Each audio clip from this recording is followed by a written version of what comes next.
Mbarushimana, un Rwandais soupçonné par la Cour pénale internationale de crimes de guerre en République démocratique du Congo, sera fixé demain sur sa demande de remise en liberté par la Cour d'appel de Paris. L'occasion pour nous de faire le point sur la situation dans l'Est de la RDC où plus de 15 000 viols ont été perpétrés l'an dernier selon l'ONU. Des milliers de casques bleus sont pourtant déployés au sein de la MONUSCO. Alors que font-ils? Pourquoi les violences continuent et qu'en pensent les populations locales? On en parle avec Florent Gel. Bonjour. Bonjour. Vous êtes le responsable du bureau Afrique de la Fédération internationale des droits de l'homme. Mais d'abord, on regarde le reportage de nos correspondants Laurent Lattanzio et Fabienne Pompet qui ont suivi les soldats de l'ONU dans leur mission. Ici, à Goma, dans l'est du Congo, la force des Nations Unies est visible absolument partout. Un budget de 1,3 milliard de dollars par an et près de 20 000 hommes.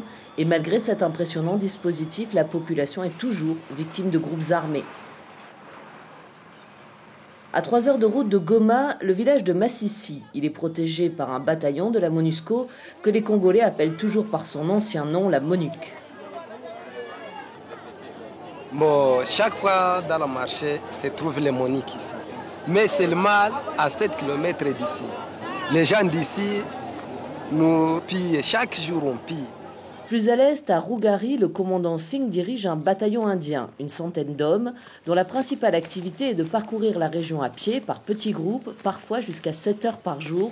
Ici, il n'y a quasiment aucune route praticable. À l'intérieur des terres, il y a de nombreux champs. C'est le moment où les gens sont loin des zones peuplées. Ils sont isolés, ils sont vulnérables. Le terrain est très difficile, c'est vallonné, montagneux et en plus il y a de nombreuses forêts. Nous, on fait ces patrouilles dans les champs pour dissuader les groupes armés, les bandits ou même les civils qui seraient tentés de commettre des méfaits. Concrètement, cela donne un sentiment de sécurité à ces fermiers. Pendant des heures, les soldats indiens marchent, souvent dans la boue, et vont régulièrement avec leurs traducteurs interroger les paysans. La communication n'est pas toujours facile. Qu'est-ce qu'il dit? Il demande de l'argent. Dis-leur que je suis à leur service. Comment est-ce qu'il peut me demander de l'argent? Demande-lui si tout est OK ici, ce qui se passe dans la région, est-ce qu'il y a des viols, des meurtres, des pillages?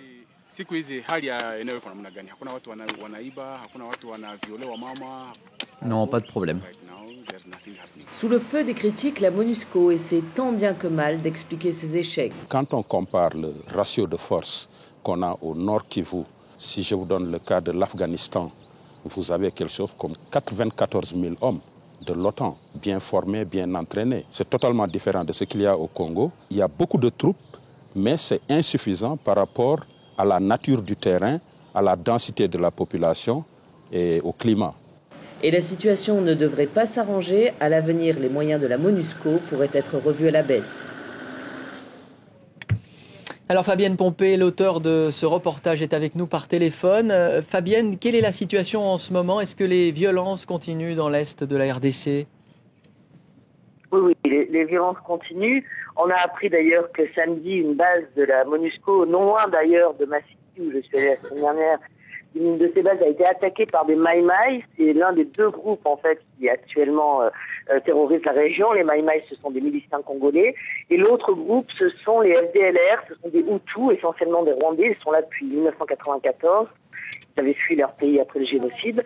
Donc ce sont les deux groupes qui causent le plus de problèmes. Actuellement, il y a une grande offensive de l'armée nationale dans le Nord Kivu. Alors, du coup, ça entraîne des déplacements de population. Et c'est vrai que la situation en ce moment est très tendue là-bas.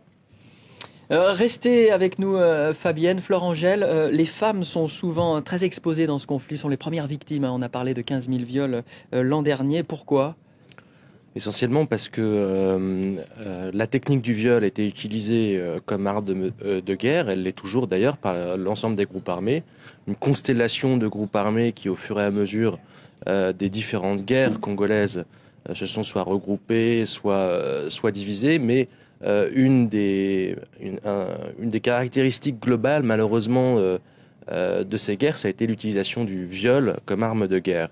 Et cette pratique, c'est malheureusement relativement généralisée au sein de la société, ce qui fait qu'on arrive à des chiffres records et complètement délirants de violence et de viols et aussi de crimes sexuels.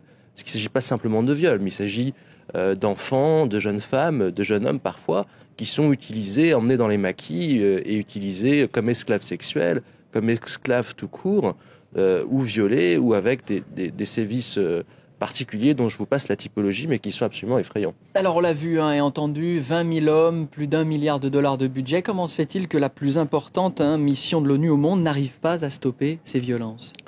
Je crois que votre reportage est assez clair là-dessus. Il y a un terrain particulier. Le Congo, RDC, c'est 11 fois la France. Un terrain difficile, 20 000 hommes, pas parfois des mieux entraînés. On sait que les missions de la paix des Nations Unies utilisent des armées parfois du Sud qui manquent de moyens, qui manquent d'entraînement spécifique par rapport aux missions qui leur sont octroyées. On parle de 20 000 hommes pour contrôler une population de 80 millions d'habitants, avec des guérillas aussi éloquentes que celles des FDLR qui sévissent depuis 1994. On pense aussi à l'armée du Seigneur, la LRA, qui est active dans toute la sous-région et que même la très efficace armée ougandaise n'a pas réussi à réduire. Donc voilà, c'est compliqué. Mais alors, est-ce que ça veut dire qu'il faut que les casques bleus s'en aillent, comme l'a demandé le président Kabila il n'y a pas si longtemps ? Non, je crois que ça, ce serait l'erreur dans laquelle il ne faut pas tomber.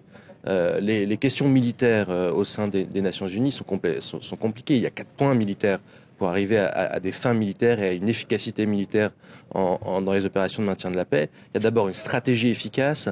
La MONUSCO a changé de mandat, était la MONU qui est devenue MONUSCO, justement pour avoir une meilleure protection des populations civiles, aussi des défenseurs des droits de l'homme, qui sont un système d'alerte précoce qui est fondamental. Le deuxième point, c'est évidemment un point tactique. Le point tactique, c'est comment défendre, à quel point et comment.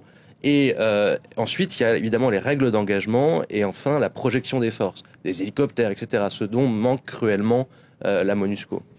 Fabienne Pompé est toujours avec nous à Kinshasa. Que pensent les habitants, Fabienne, de cette présence de la MONUSCO ? C'est vrai que quand on est autour des bases, on sent qu'il y a quand même un sentiment de sécurité. Le problème, c'est que dès que l'on s'éloigne de quelques kilomètres, c'est la même vulnérabilité. L'Est du Congo, c'est effectivement un terrain très difficile. Il n'y a pas de route. Il n'y a pas de route du tout. Dans le Nord Kivu, il y a 2 routes seulement. Et pour faire 40 kilomètres, on a mis 4 heures. Enfin, c'est des routes dans un état terrible. Donc, quand les patrouilles, comme on l'a vu dans le reportage, se promènent à pied, il peut se passer quelque chose à 500 mètres de là et les casques bleus ne seront pas au courant. Il y a aussi, donc, on a beaucoup reproché récemment à la MONUSCO d'être alerté toujours un petit peu à contre-temps des drames qui se passent dans le pays. Mais il faut voir aussi que les femmes qui ont été violées, leur première réaction, c'est pas d'aller en parler à des soldats en uniforme et étrangers sur croix. Donc c'est vrai que c'est pas toujours facile d'être informé. Il n'y a pas de communication, il n'y a pas de téléphone, il y a des tas de zones où le réseau ne passe pas. Donc c'est vraiment un terrain particulièrement difficile. Merci Fabienne. De plus en plus compliqué. Merci Fabienne pour cet éclairage. Une dernière question. L'espoir quand même, il réside dans quoi au-delà de la question militaire ? Dans la justice, je crois, dans des solutions politiques aussi, mais fondamentalement dans la justice.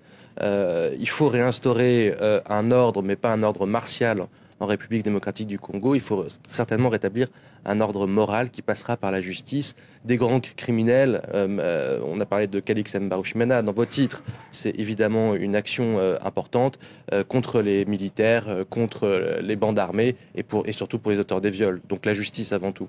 Merci Florent Gel d'avoir été avec nous. D'autres infos à suivre sur France 24.